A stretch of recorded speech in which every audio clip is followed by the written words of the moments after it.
Good evening, good evening सभी को, good evening सभी को, गुड इवनिंग। चलो स्टार्ट किया जाए।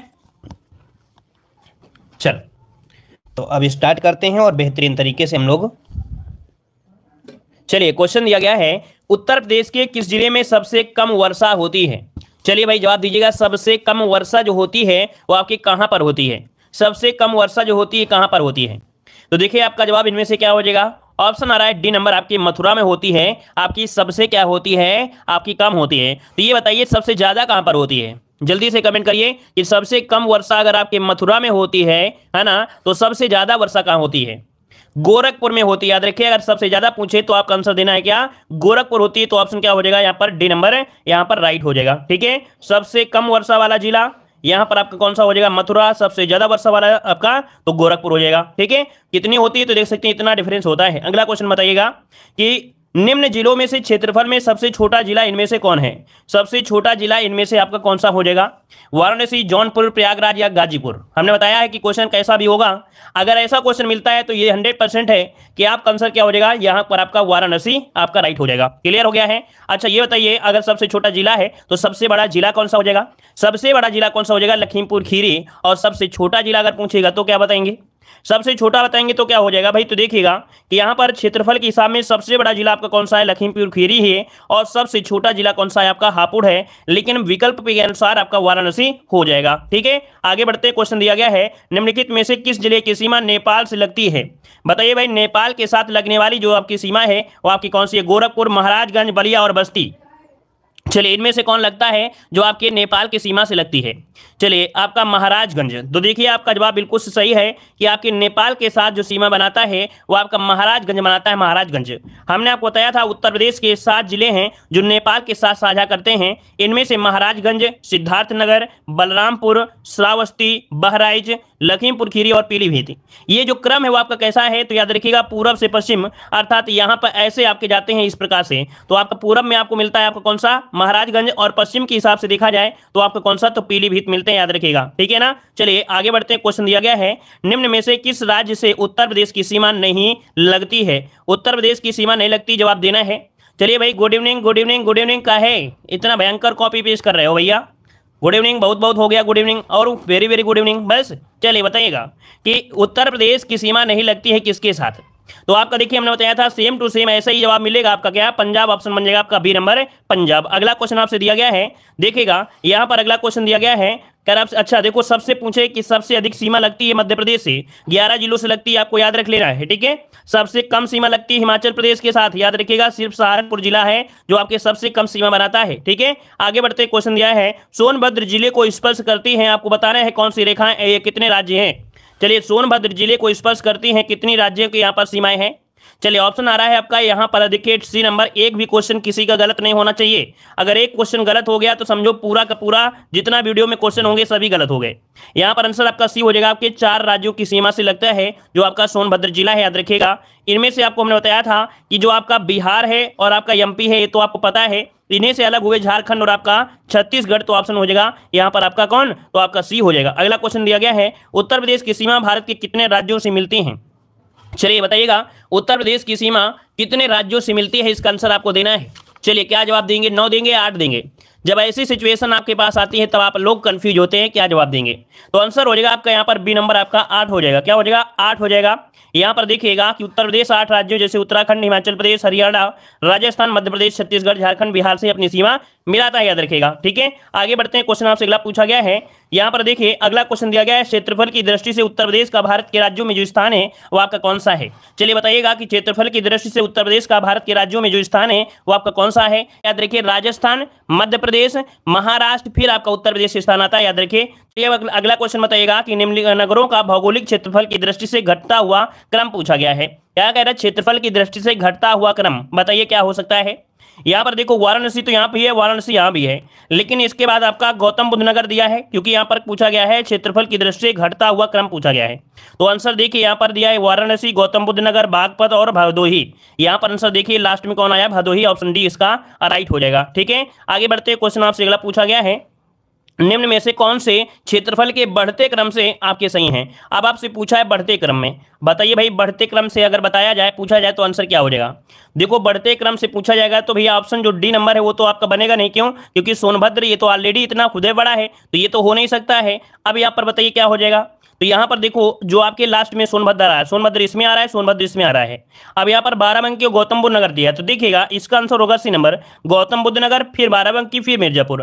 मतलब पहले आता है गौतम बुद्ध नगर का नाम, इसके बाद आता है बाराबंकी का नाम, फिर इसके बाद मिर्जापुर, आपका सोनभद्र। तो ऑप्शन हो जाएगा सी नंबर हो जाएगा। अगला क्वेश्चन आपसे यहाँ पर दिया गया है, कह रहा आपसे यहाँ पर क्वेश्चन कि निम्नलिखित में से किससे उत्तर प्रदेश की सीमा नहीं लगती है?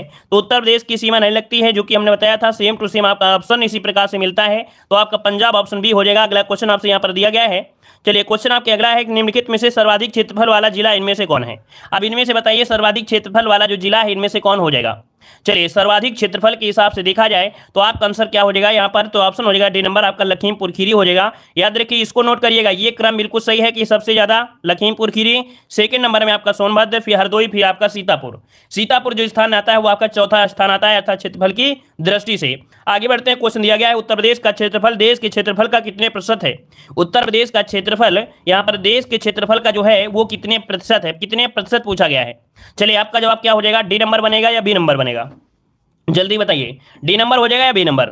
चलिए देखिए, ऑप्शन हो जाएगा आपका यहाँ पर डी नंबर, है ना। यहाँ पर आंसर बनेगा डी नंबर, आपका 7.3%। कितना? यहाँ पर 7.3% ऑप्शन बनेगा डी नंबर, यहाँ पर राइट हो जाएगा। अगला क्वेश्चन आपसे दिया गया है, क्षेत्रफल की दृष्टि से उत्तर प्रदेश का भारत के राज्यों में जो स्थान है वो आपका कौन सा है? तो भाई क्षेत्रफल के हिसाब से पूछा है, आंसर क्या हो जाएगा? यहाँ पर चतुर्थ स्थान हो जाएगा, बी नंबर, यहाँ पर राइट हो जाएगा। आगे बढ़ते, क्वेश्चन आपसे दिया है, उत्तर प्रदेश की सीमा भारत के कितने राज्यों से मिलती है? ये बताइएगा कि उत्तर प्रदेश की सीमा भारत की कितने राज्यों से मिलती है, यहाँ पर आंसर क्या हो जाएगा? तो आपका जवाब क्या हो जाएगा? हमने बताया था कि पीसीएस मुख्य परीक्षा में क्वेश्चन पूछा गया था और आंसर सही किया गया था आपका 8 ही, तो आंसर क्या हो जाएगा? सी नंबर यहाँ पर हो जाएगा। ठीक है, आगे बढ़ते, क्वेश्चन आपसे अगला पूछा गया है, कह रहा आपसे यहाँ पर क्वेश्चन कि निम्नलिखित में से किस जिले को अंतरराष्ट्रीय सीमा स्पर्श नहीं करती है? ये बताइएगा कौन सा ऐसा जिला है जिसकी अंतरराष्ट्रीय सीमा नहीं होती है। आपका क्वेश्चन ये इसी प्रकार से हो जाएगा, है ना। तो देखिए इसका आंसर क्या हो जाएगा? बस्ती हो जाएगा, ऑप्शन बनेगा आपका डी नंबर, बस्ती से अंतरराष्ट्रीय सीमा नहीं लगती है, याद रखिएगा। ठीक है, जो कि हमने स्टार्टिंग में आपको बताया था कि स्टार्टिंग कहां से होती है, पीलीभीत, लखीमपुर, बहराइच, श्रावस्ती, बलरामपुर, सिद्धार्थनगर, महाराजगंज, ये आपके हैं। ठीक है, अगला बताइए, क्वेश्चन आपसे अगला दिया है, निम्नलिखित में से किस देश की सीमा उत्तर प्रदेश से मिलती है? किस देश की सीमा उत्तर प्रदेश से मिलती है? तो आंसर क्या हो जाएगा? सी नंबर, आपके नेपाल हो जाएगा। ठीक है, अगला बताइए, क्वेश्चन दिया गया है, निम्नलिखित में से कौन सा जिला बुंदेलखंड क्षेत्र का है? कौन सा जिला है जो बुंदेलखंड के क्षेत्र का है? जवाब देना है, एक भी क्वेश्चन गलत नहीं होना चाहिए। अगर एक क्वेश्चन गलत हुआ तो समझो आपका पूरा मेहनत पानी बेकार हो गया, है ना, पूरी मेहनत बेकार हो जाएगी। चलिए, ऑप्शन क्या हो जाएगा? महोबा आ रहा है, ऑप्शन सी हो जाएगा कि याद रखिएगा बुंदेलखंड जिला जो आपका है वो आपका महोबा है। आगे बढ़ते हैं, क्वेश्चन दिया गया है कि निम्न जिलों में क्षेत्रफल में सबसे छोटा इनमें से कौन हो जाएगा? सबसे छोटा इनमें से कौन सा है? यहां पर आंसर आपको देना है, आपका जवाब क्या हो जाएगा? तो आंसर हो जाएगा आपका यहां पर आपका कौन सा? ए नंबर, बिल्कुल सही है, वाराणसी हो जाएगा।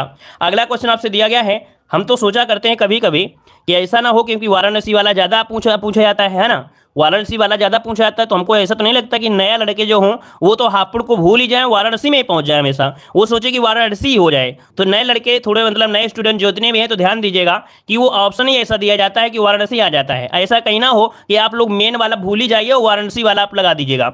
याद रखिएगा यहाँ पर फिर हापुड़ है, हापुड़ से फिर मतलब कह सकते सबसे छोटा हापुड़ है, उसी के बाद गाजियाबाद, भदोही, शामली ऐसे आते हैं, याद रखिएगा। ठीक है, सबसे छोटा जो आपका है ये आपका है। ठीक है, अगला क्वेश्चन आपसे पूछा गया है, कह रहा जैसे एक क्वेश्चन और था कानपुर वाला जो साक्षरता वाला था, गौतम बुद्ध नगर का क्वेश्चन बहुत दिन से नहीं मिला और सब स्टूडेंट यहाँ पर कह रहे हैं कानपुर हो गया सर जी, कानपुर हो जाएगा, कानपुर हो जाएगा। तो ऐसा होता है ना, जब क्वेश्चन वो नहीं होता तो डायरेक्ट भूल ही जाते हैं।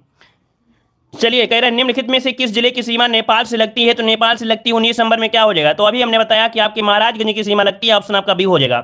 अगला क्वेश्चन आपसे यहाँ पर दिया गया है, क्वेश्चन आपसे अगला पूछा गया है, यहाँ पर क्वेश्चन आपसे अगला है कि उत्तर प्रदेश का सबसे पूर्वी शहर निम्नलिखित में से कौन सा है?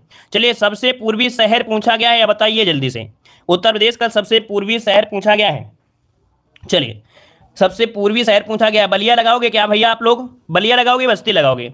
बलिया लगाओगे। चलिए, बलिया को ही लॉक कर देते हैं, तो आपका हो जाएगा बलिया हो जाएगा। अगला क्वेश्चन आपसे यहाँ पर दिया गया है कि भारत के समस्त राज्यों में क्षेत्रफल अनुसार उत्तर प्रदेश का कौन सा स्थान है? तो आपका आंसर हो जाएगा आपका डी नंबर हो जाएगा। मतलब ये है कि अगर ये चैप्टर से अगर क्वेश्चन कोई भी बनता है, अब आप लोग एक भी गलतियां नहीं करेंगे, ठीक है ना। अब उस प्रकार के चैप्टर से अगर ये क्वेश्चन पूछे कि भारत के जो पड़ोसी राज्य हैं, भारत में क्षेत्रफल उत्तर प्रदेश का राज्यपाल राज्य में जो क्षेत्र है, कौन क्षेत्र है, कहां से लगती है, इस वाले चैप्टर से गलतियां अब आपके नहीं होनी चाहिए। चाहिए, नहीं होंगी ना, अब कभी भी नहीं होना चाहिए। आइए अगले यहाँ पर टॉपिक में कि अमीर खुसरो ने किसके विकास में अग्रणी भूमिका निभाई है। चलिए बताइएगा कि अमीर खुसरो ने किसके कह सकते हैं विकास में अग्रणी भूमिका निभाया है। चलिए ऑप्शन क्या हो जाएगा, खड़ी बोली। चलिए ऑप्शन आपका हो जाएगा सी नंबर, खड़ी बोली आपका जवाब इनमें से राइट हो जाएगा, खड़ी बोली हो जाएगा। देखिए भाई इनसे जुड़े हुए क्वेश्चन बहुत बनते हैं, थोड़ा पढ़ लेते हैं कि अमीर खुसरो प्रथम मुस्लिम कवि थे, याद रखिएगा अमीर खुसरो प्रथम मुस्लिम कवि थे जिन्होंने हिंदी शब्दों का खुलकर प्रयोग किया। वह पहले व्यक्ति थे जिन्होंने हिंदी, हिंदवी, फारसी में एक साथ लिखा। उन्हें खड़ी बोली के आविष्कार का श्रेय जाता है। वे अपनी पहेलियों और मुकरियों के लिए जाने जाते हैं। सबसे पहले उन्होंने अपनी भाषा के लिए हिंदवी का प्रयोग किया था। वे फारसी के कवि भी थे। उनको दिल्ली सल्तनत का आश्रय मिला हुआ था। उनके ग्रंथों की सूची लंबी है, साथ ही इनका इतिहास स्रोत में महत्व है। अमीर खुसरो को हिंदे तोता भी कहा जाता है। ये सभी पॉइंट आपके एग्जाम में पूछा गया है, ठीक है, क्लियर है। चलिए आगे बढ़ते हैं। क्वेश्चन दिया है निम्नलिखित में से सुमेलित नहीं है। अब आप बताइए कौन सा सुमेलित नहीं है। यहां पर देखो जोश, इनमें से जो जोश थे ये मलिहाबाद से थे, ये तो आपको पता होगा। जोश जो आपके थे मलिहाबाद से, ये तो आपका सही दिया गया है। फिराक जो दिया गया है प्रयागराज, तो गलत हो जाएगा। ये कहां से हैं फिराक जो आपके थे, कहां से संबंधित हैं, तो हमने बताया था फिराक गोरखपुरी है ना। फिराक का नाम है, पूरा नाम है गोरखपुरी, अर्थात ये गोरखपुर के थे। गोरख, फिराक गोरखपुरी। अच्छा गोरखपुरी, इनका पूरा नाम बताइए क्या हो जाएगा। इनका जो मेन नाम है, इनका जो मूल नाम था गोरखपुरी का, अर्थात फिराक गोरखपुरी का मूल नाम जो पूछा गया है, ये आपसे अगर पूछ ले कि मूल नाम क्या था, ये क्या था बताइए। फिराक गोरखपुरी का मूल नाम बताइए जल्दी से कि मूल नाम इनका क्या था। हमने पढ़ाया है आप लोगों को, रघुपति सहाय, याद रखिएगा रघुपति सहाय, बिल्कुल सही है, याद रखिए इनका मूल नाम था रघुपति सहाय था, याद रखिएगा, ठीक है ना। चलिए इनका जन्म हुआ था गोरखपुर में हुआ था, याद रखिएगा, ठीक है। अच्छा अगले पॉइंट के आते हैं। पॉइंट आपसे अगला पूछा गया है। देखो एक पॉइंट होता है कि उत्तर प्रदेश में कास्य परिवार में हुआ था, अतः स्पष्ट है कि फिराक का संबंध गोरखपुर से है, ठीक है ना। अगला बताइए, क्वेश्चन दिया है अमीर खुसरो का जन्म कहां हुआ था। अमीर खुसरो का जो जन्म हुआ था ये हुआ कहां था, ये बताइए। कासगंज, आगरा, इटावा या बाराबंकी। तो भैया आपने मॉडल पेपर में सेम टू सेम ऐसे ही क्वेश्चन पढ़ा होगा। यहाँ पर आंसर हो जाएगा ए नंबर आपके कासगंज। अब देखिए भाई कासगंज के हिसाब से देखिए तो सबसे बड़ा पॉइंट होता है कि जन्म हुआ था 1253 ईस्वी में। और एटा के वर्तमान में देखिए ईस्वी में एटा, वर्तमान में कासगंज उत्तर प्रदेश के पटियाली नामक कस्बे में हुआ था, गंगा किनारे हुआ। वे मध्य एशिया के लालन जाति के तुर्क सैफुद्दीन के पुत्र थे और लाचन जाति के तुर्क चंगेज खां के आक्रमणों से पीड़ित होकर बलवन के राज्यकाल में शरणार्थी के रूप में आकर ये बस गए थे, ठीक है। इसका स्क्रीनशॉट लीजिएगा, थोड़ा सा एक बार पढ़ लीजिएगा तो आपको आराम मिल जाएगी। जल्दी से इसकी स्क्रीनशॉट लीजिएगा, स्क्रीनशॉट जल्दी लीजिए और आगे बढ़ते हैं। क्वेश्चन दिया गया है निम्नलिखित में से सुमेलित नहीं है। सुमेलित नहीं है जवाब देना है। चलिए अमीर खुसरो, अलाउद्दीन खिलजी, बाणभट्ट, हर्षवर्धन, हरिसेन चंद्रगुप्त प्रथम, कालिदास चंद्रगुप्त द्वितीय। जवाब दीजिए क्या हो जाएगा। तो देखिए भाई हमने आपको पढ़ाया था और बताया था हरिसेन हमने कल आपको जीके वाली क्लास में बताया था। हरिसेन जो आपके हैं ये समुद्रगुप्त के आपके थे, अर्थात समुद्रगुप्त की वीरता का वर्णन इन्होंने किया है। तो ऑप्शन सी नंबर आपका गलत हो जाएगा। आगे बढ़ते हैं। क्वेश्चन आपसे अगला पूछा गया है गौतम बुद्ध का जन्म हुआ था। गौतम बुद्ध का जो जन्म हुआ था ये कहाँ हुआ था, जवाब दीजिएगा। चलिए गौतम बुद्ध का जो जन्म हुआ ये कहाँ हुआ था, जवाब देना है। आपका आंसर यहाँ पर सही क्या हो जाएगा। चलिए भाई जवाब यहाँ पर आपका सही क्या हो जाएगा, फटाफट जवाब दीजिएगा। चलिए तो देखिए भाई यहाँ पर गौतम बुद्ध का जन्म की अगर हम बात करते हैं तो आपकी हुआ था लुम्बिनी में। कहाँ हुआ था, आपके लुम्बिनी में हुआ था। ऑप्शन आपका डी हो जाएगा लुम्बिनी, जो कि आपका नेपाल में कब हुआ था, 563 ईस्वी पूर्व में हुआ था। याद रखिएगा इक्ष्वाक वंशी या क्षत्रिय शाक के कुल के राजा थे। याद रखिए कभी कभी क्वेश्चन पूछ लेता है कि इक्ष्वाक वंशु या बोल देते हैं क्षत्रिय शाक के कुल के राजा शुद्धोधन के घर में हुआ था। इनकी माता का नाम महामाया, जो कि कोली वंश की क्या थी, है ना, महारानी थी। आगे बढ़ते हैं। क्वेश्चन आपसे अगला पूछा गया है उर्दू शायरी में फिराक गोरखपुरी के नाम से जो प्रसिद्ध है वहां के कौन है। चलिए क्वेश्चन अभी आपने पूछा था, है ना, कि यहाँ पर उर्दू शायरी में फिराक गोरखपुरी का जो मूल नाम है वो क्या हो जाएगा, तो रघुपति सहाय हो जाएगा। ऑप्शन बनेगा आपका डी नंबर। अगला क्वेश्चन आपसे यहाँ पर दिया गया है कि निम्न युग्मों में से कौन सही नहीं है। निम्न युग्मों में से कौन सही नहीं है। चलिए देखिए चंद बरदाई दिया, चंद बरदाई पृथ्वीराज रासो सही है। अब्दुल रहमान ये कह रहे हैं हमीर रासो। तो हमीर रासो हिंदी का एक रासो ग्रंथ है, इसके रचयिता है सारंगधर। याद रखिए यहाँ पर जो आपका है ये वाला अब्दुल रहमान वाला ये गलत हो जाएगा। याद रखिएगा कि हमीर रासो एक हिंदी कह सकते हैं कि एक रासो ग्रंथ है, इसके रचयिता है हम लिख दे रहे हैं यहाँ पर नाम लिख लीजिएगा, इनको नोट करिएगा, सारंगधर, ठीक है, सारंगधर ये इनका नाम है, याद रखिएगा। वहीं पर नरपतिनाल, विशालदेव रासो, जगनिक आपके आलाखंड, ठीक है, याद रहेगा। आगे बढ़ते हैं, क्वेश्चन आपसे अगला पूछा गया है। यहाँ पर देख सकते हैं कि हम्मीर रासो हिंदी का एक रासो ग्रंथ है, इसके रचयिता है सारंगधर। इसमें रणथंभौर के राजा हम्मीर का चरित्र वर्णन है। यह अहिरवाटी बोली की एक रचना है, ठीक है। अगला क्वेश्चन दिया गया है, सिंहासन बत्तीसी के रचनाकार इनमें कौन हो जाएंगे? सिंहासन बत्तीसी के रचनाकार पूछा गया है, तो सिंहासन लल्लू लाल यहाँ पर ऑप्शन आ रहा है। बिल्कुल सही जवाब है, याद रखिएगा कि यहाँ पर आंसर हो जाएगा बी नंबर, लल्लू लाल आपका जवाब यहाँ पर राइट हो जाएगा, लल्लू लाल हो जाएगा, ठीक है। और अगला क्वेश्चन दिया है, हिंदी में किसे हिंदी खड़ी बोली का जनक माना जाता है? बताइएगा कि किसे हिंदी खड़ी बोली का जनक माना जाता है। आपका आंसर इनमें से क्या हो जाएगा? तो भैया आपका जवाब हो जाएगा ए नंबर, ये हैं आपके अमीर खुसरो हैं। कौन है? अमीर खुसरो, ऑप्शन बन जाएगा ए नंबर, यहाँ पर राइट हो जाएगा, ठीक है। चलिए आगे बढ़ते हैं, क्वेश्चन आपसे अगला पूछा गया है। देखो अभी हमने बताया था कि अमीर खुसरो प्रथम मुस्लिम कवि थे जिन्होंने हिंदी शब्दों को खुलकर प्रयोग किया था, है ना, क्लियर है ना। और यहाँ पर आगे बढ़ते हैं, देखो यहाँ पर एक पॉइंट होता है, उन्हें खड़ी बोली के आविष्कार का श्रेय भी दिया जाता है। अगर क्वेश्चन पूछे तो आपको आंसर लगा देना है। आगे बढ़ते हैं, क्वेश्चन दिया गया है, निम्नलिखित में से कौन एक सही सुमेलित नहीं है? सही सुमेलित नहीं है। अब आप सुन दीजिए, अमीर खुसरो पटियाली कासगंज सही है, मिर्जा गालिब आगरा सही है, जोश मलिहाबाद सही है, फिर फिराक नहीं है भाई, फिराक से गोरखपुर है, जिगर, जिगर आपके नहीं है भाई, यहाँ पर जिगर मुरादाबाद से है ना। यहाँ पर देखिए ऑप्शन डी नंबर आपका गलत हो जाएगा। जो जिगर का संबंध है ये आपके मुरादाबाद से संबंधित है, मुरादाबाद से संबंध है इनका, याद रखिए मुरादाबाद से है, ठीक है। आगे बढ़ते हैं, क्वेश्चन आपसे अगला पूछा गया है। चलिए हाँ देखिए, एक पॉइंट और नोट कर लीजिएगा कि जिगर मुरादाबादी का एक और नाम है, अली सिकंदर के नाम से भी जाने जाते हैं। जो आपके जिगर हैं मुरादाबादी, इनका एक नाम है अली सिकंदर है, याद रखिएगा, अली सिकंदर है, याद रखिएगा, ठीक है। आगे बढ़ते हैं, क्वेश्चन दिया है सुमेलित, सही सुमेलित बताइएगा। चलिए यहाँ पर सुमेल कर लीजिए जल्दी से। यहाँ पर देखो दिया गया है, जैनेन्द्र कुमार आपके हठी हम्मीर, जयशंकर प्रसाद कंकाल, मिलान करिए, इसका मिलान इनमें से क्या हो सकता है? तो देखिए भाई जैनेन्द्र कुमार है, यहाँ पर जैनेन्द्र कुमार है जिनका संबंध है सुनीता से, इसका संबंध हो जाएगा सुनीता से, यहाँ पर आपका 4 हो जाएगा। जयशंकर प्रसाद आपके ध्रुव स्वामी है ना, इसका आपका हो जाएगा 3 हो जाएगा। प्रताप नारायण मिश्र जो कि हठीठ हम्मीर हो जाएगा, यहाँ पर इसका 1 हो जाएगा। और जयशंकर प्रसाद आपका है क्या? कंकाल है। तो भाई आपको तो पता है कि यहाँ पर जयशंकर प्रसाद वाला और आप लोग दोनों को कहीं ना कहीं आप नोट कर सकते थे। अब यहाँ पर देखा जाए तो इसका हो जाएगा 2 हो जाएगा। अब देखो जयशंकर प्रसाद के 2 हैं, तो आप किसी भी हिसाब से ऑप्शन के अनुसार रख सकते थे। तो 4 3 1 2, 4 3 1 2 ऑप्शन क्या हो जाएगा? 4 3 1 2 ऑप्शन यहाँ पर आपका बी नंबर यहाँ पर राइट हो गया। हाँ यहाँ पर हो सकता है कि जयशंकर प्रसाद दूसरा हो जाता, लेकिन दूसरा में ना मिलता, ठीक है, इस कारण से ऑप्शन हो जाएगा बी नंबर। अगला क्वेश्चन आपसे यहाँ पर देखो, इसका स्क्रीनशॉट लीजिएगा जल्दी से इसके स्क्रीनशॉट लीजिएगा। चलिए अगला क्वेश्चन आपसे दिया, निम्नलिखित युग्मों में से कौन सुमेलित नहीं है? सुमेलित नहीं है बताइएगा।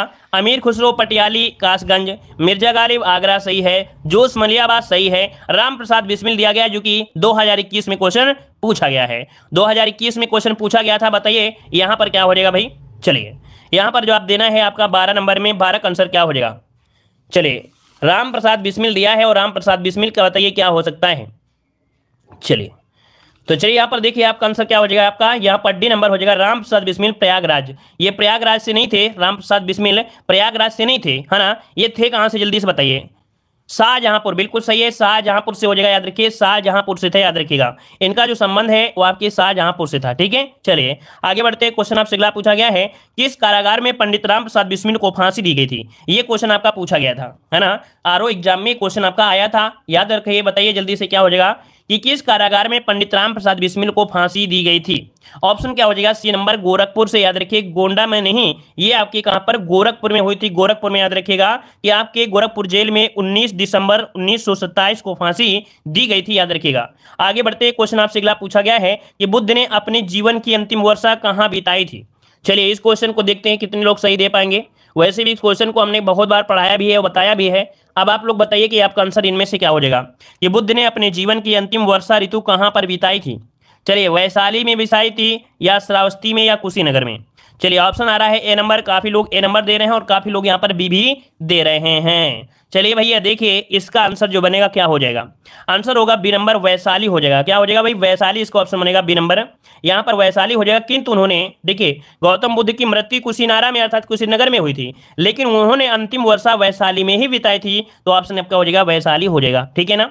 अच्छा ये एक क्लास थी हिंदी वाली क्लास में, एक कमेंट आया था कि सर ये बताइए कि जो बच्चे कहा करते हैं कि जैसे हम क्वेश्चन पढ़ते हैं कि राष्ट्र कवि मैथिली शरण गुप्त का जन्म कहाँ हुआ था, तो आप लोग जवाब देना शुरू कर देते हो, तो हम आपके जवाब को बोल रहे थे कि हाँ ऑप्शन बी आ रहा है, लगभग सभी का सही है, तो ऑप्शन नंबर आपका ये सही हो जाएगा, ऐसे हमने बोला बोला करते हैं। तो एक स्टूडेंट कह रहा था मॉर्निंग में कि सर जो बच्चे कमेंट किया करते हैं ज़्यादा से ज़्यादा क्या वही आंसर आप लगा देते हो, अपने दिमाग से लगाते हो कि नहीं लगाते हो? अरे हमने कहा कि अब हमारी आदत भी हो गई है और बच्चे भी क्या है, बच्चे लगातार वैसा सही सही जवाब भी देते हैं भाई, लगातार बच्चे को इतना आने लगा है कि बच्चे वही जवाब ही देते हैं, तो भाई बच्चों के हिसाब से थोड़ा हम लगा देंगे, हम तो ऑप्शन के हिसाब से लगाएंगे, लेकिन बच्चे इतने होशियार हो गए हैं कि ऑलरेडी बच्चे जवाब दे देते हैं। चलिए यहाँ पर देखिए, राष्ट्र कवि मैथिली शरण गुप्त का जो जन्म हुआ कहाँ हुआ था? तो देखिए आपका जवाब 15 नंबर में क्या होगा, एक क्वेश्चन पूछा गया था आपके झांसी में, है ना, ऑप्शन हो जाएगा सी नंबर, झांसी में हुआ था। कब? तो 1886 में, 1886 में वो थे चिरगांव, झांसी में एक जगह पड़ती है चिरगांव, चिरगांव में हुआ था, याद रखिएगा, ठीक है, वैश्य परिवार में। चलिए आगे बढ़ते हैं, क्वेश्चन आपसे अगला पूछा गया है, देखो माता का नाम पूछे मैथिली शरण गुप्त के, अगर पिता का नाम पूछे सेठ रामचरण और माता का नाम था श्रीमती काशीबाई, ठीक है। चलिए अगला बताइए, क्वेश्चन दिया गया है कि हरिवंश राय बच्चन अपने किस काव्य संग्रह के लिए प्रसिद्ध हैं? हरिवंश राय बच्चन अपने किस काव्य संग्रह के लिए प्रसिद्ध हैं? यहाँ पर आंसर बताना है, क्या हो जाएगा? चलिए तो गीतांजलि के हैं क्या भाई, क्या हो जाएगा? सी नंबर हो जाएगा क्या भाई, के डी नंबर होगा? मधुशाला होगा, बिल्कुल सही जवाब है, याद रखिएगा कि मधुशाला के लिए सबसे ज्यादा ख्याति इनको प्राप्ति हुई है। ऑप्शन बनेगा आपका यहाँ पर डी नंबर आपका हो जाएगा कि मधुशाला हिंदी के बहुत प्रसिद्ध कवि लेखक हरिवंश राय बच्चन के आपके अनुपम काव्य आपका, ठीक है। चलिए यहाँ पर देखो एक पॉइंट मिला है कि इसमें 135 रुबाइयां हैं, यानी 4 पंक्तियों वाली कविताएं इसमें आपको देखने को मिलेंगी। आगे बढ़ते हैं, क्वेश्चन आपसे अगला पूछा गया है कि प्रसिद्ध कहानीकार उपन्यासकार धनपत राय को निम्नलिखित में किस नाम से जाना जाता है? बताइए भाई, धनपत राय किसका नाम है? धनपत राय, ये क्वेश्चन आपके पुलिस एग्जाम में पूछा गया था। चलिए तो देखिए भाई, धनपत राय नाम था मुंशी प्रेमचंद का, ऑप्शन बनेगा यहां पर आपका सी नंबर, मुंशी प्रेमचंद का नाम था, ऑप्शन हो जाएगा आपका सी नंबर। नोट कर लीजिएगा, इसको स्क्रीनशॉट लीजिएगा कि धनपत राय श्रीवास्तव 31 जुलाई 1880 को, 8 अक्टूबर से मतलब कह सकते हैं इनका जन्म हुआ था 1880 में, मृत्यु हुई थी 1936 में, प्रेमचंद के नाम से जाने जाते हैं। वे हिंदी और उर्दू के सर्वाधिक लोकप्रिय हैं, उपन्यासकार, कहानीकार, विचारक भी थे, ठीक है। चलिए आगे बढ़ते हैं, क्वेश्चन आपसे अगला पूछा गया है, सूफी कवि अमीर खुसरो का जो जन्म हुआ ये कहाँ हुआ था? भाई सूफी कवि अमीर खुसरो के बारे में बार बार पढ़ रहे हो, बार बार पढ़ रहे हो, तो आंसर क्या होगा यहाँ पर? आंसर क्या होगा? बुलंद सॉरी कहाँ पर है, कासगंज हो जाएगा, सी नंबर यहाँ पर कासगंज हो जाएगा, ठीक है। अगला क्वेश्चन आपसे यहाँ पर दिया गया है, यार आपसे निम्नलिखित में से किस संत को वाल्मीकि का अवतार माना जाता है? चलिए यहाँ पर बताइए आपका आंसर क्या हो जाएगा कि किस संत को वाल्मीकि का अवतार माना जाता है, आंसर क्या बनेगा? यहाँ पर आंसर बताइए, 19 नंबर में ऑप्शन आ रहा है ए नंबर, कह रहे हैं आपके गोस्वामी तुलसीदास, बिल्कुल सही है, रामानंद नहीं है। कौन सा लगाओ भाई, रामानंद लगाओगे कि गोस्वामी तुलसीदास लगाओगे? चलिए भाई सभी लोग लगा रहे हो तो हम भी लगा दे रहे हैं, आपका आंसर यहाँ पर ए नंबर ही लगा देंगे। आपके तुलसीदास बिल्कुल जवाब सही हो जाएगा, याद रखिएगा, तुलसीदास आपको याद हो जाएगा, ऑप्शन ए हो जाएगा। चलिए आगे बढ़ते हैं, क्वेश्चन आपसे अगला पूछा गया है, कह रहा भारतीय भाषाओं की रक्षा व विकास हेतु हिंदुस्तानी एकेडमी की स्थापना की गई थी। बताइएगा भाई यहाँ पर कि भारतीय भाषाओं की रक्षा एवं विकास हेतु हिंदुस्तानी एकेडमी की जो स्थापना की गई थी वो आपकी कहाँ पर की गई थी? इसका जवाब इनमें से क्या हो जाएगा? चलिए भाई जवाब इनमें से देना है, आपका आंसर क्या हो जाएगा? तो याद रखिएगा कि भारतीय भाषाओं की रक्षा विकास हेतु हिंदुस्तानी एकेडमी की जो स्थापना की गई थी वो आपके लखनऊ में की गई थी या प्रयागराज में की गई थी? लखनऊ में या प्रयागराज, दो में एक बताइए जल्दी से।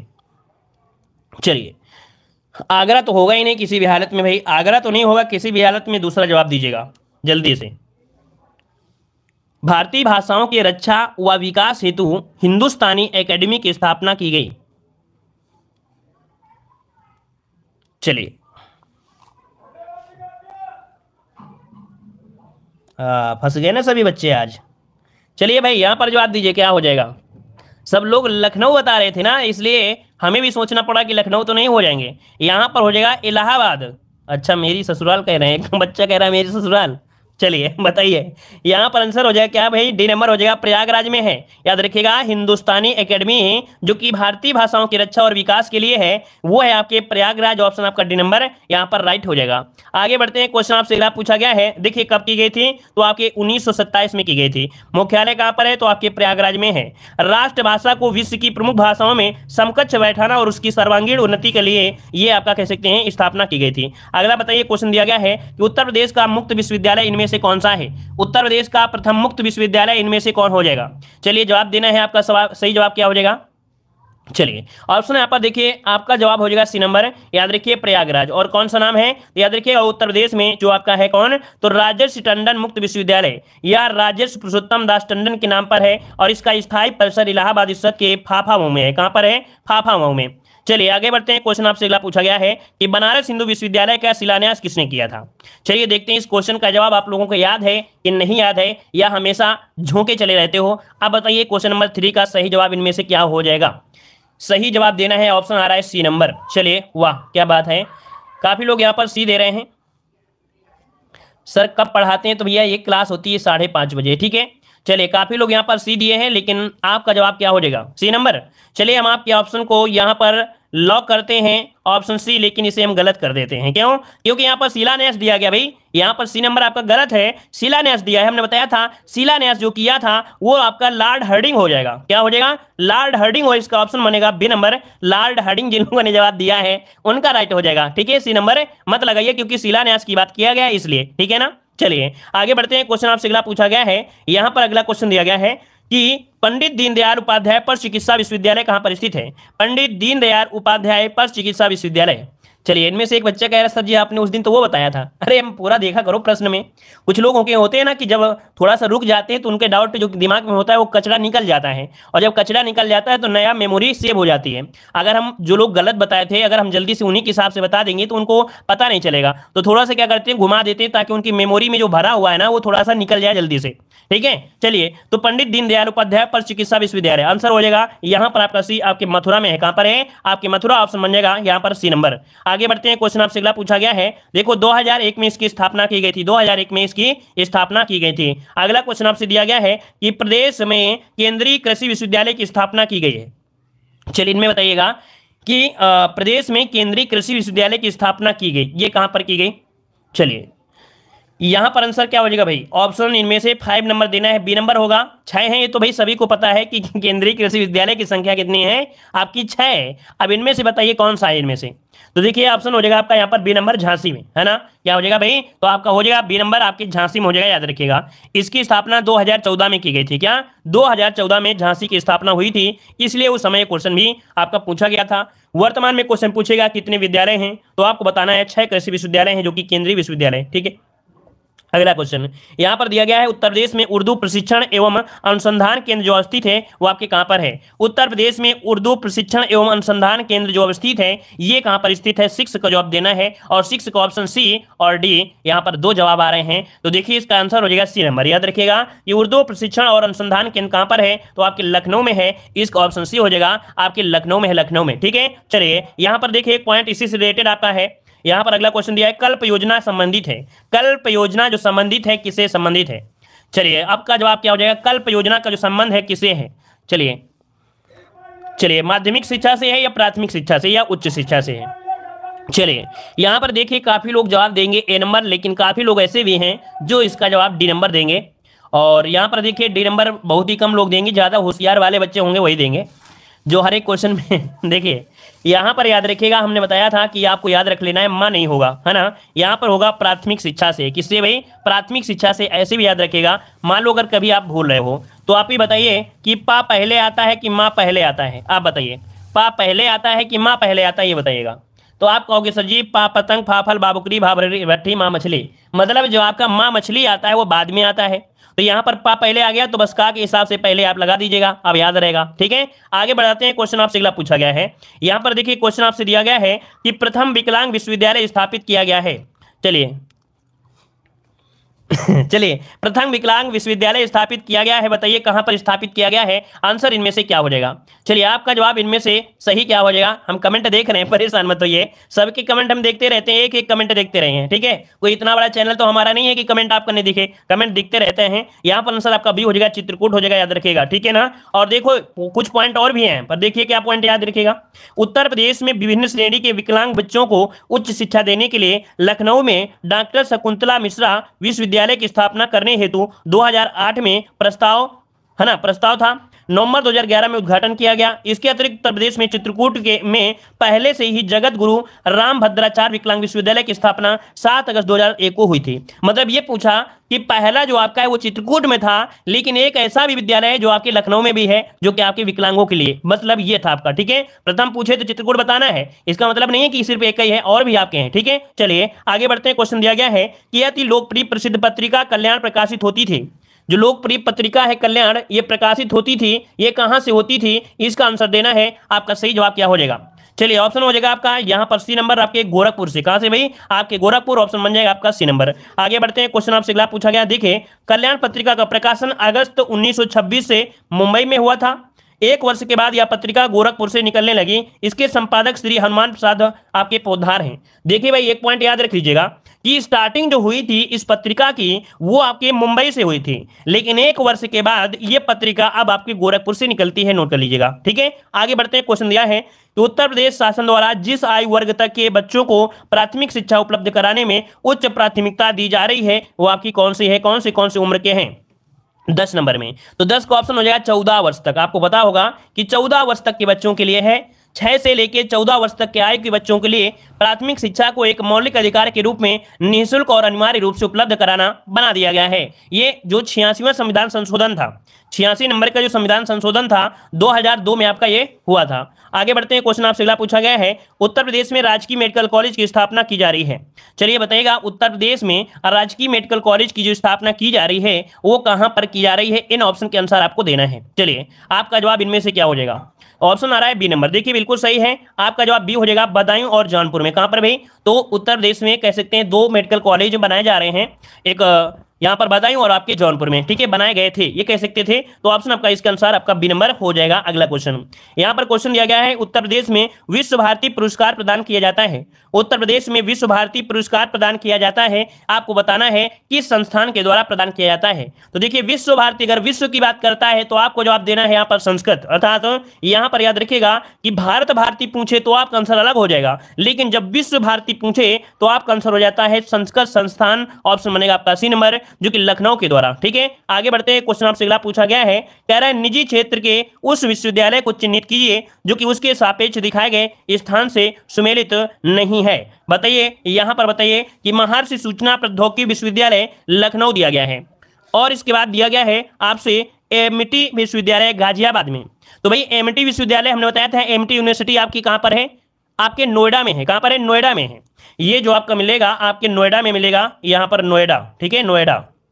ठीक है, बी वाला आपका नहीं था। ठीक है, जगत गुरु वाला आपका चित्रकूट में है, इंट्रीगल तो आपके लखनऊ में है। आगे बढ़ते हैं, क्वेश्चन आपसे अगला पूछा गया है, यहाँ पर देखो दिया गया है अगला क्वेश्चन कि विद्या वाहिनी परियोजना निम्नलिखित में से किस पर बल देती है? विद्या वाहिनी परियोजना किस पर बल देती है? आपका आंसर इनमें से क्या हो जाएगा? तो देखिए आपका जवाब इनमें हो जाएगा कंप्यूटर शिक्षा पर। किसमें? कंप्यूटर शिक्षा पर बल देती है, जो आपकी कौन सी? आपकी विद्या वाहिनी परियोजना है, याद रखिएगा। ठीक है, और आगे बढ़ते हैं, क्वेश्चन दिया गया है जो कि आपका लास्ट क्वेश्चन है कि उर्दू को राज्य की द्वितीय भाषा के रूप में स्वीकार किया गया। उर्दू को राज्य की द्वितीय राजभाषा के रूप में स्वीकार किया गया, इसे कब स्वीकार किया गया? इसका आंसर आप लोग कमेंट बॉक्स में। धन्यवाद।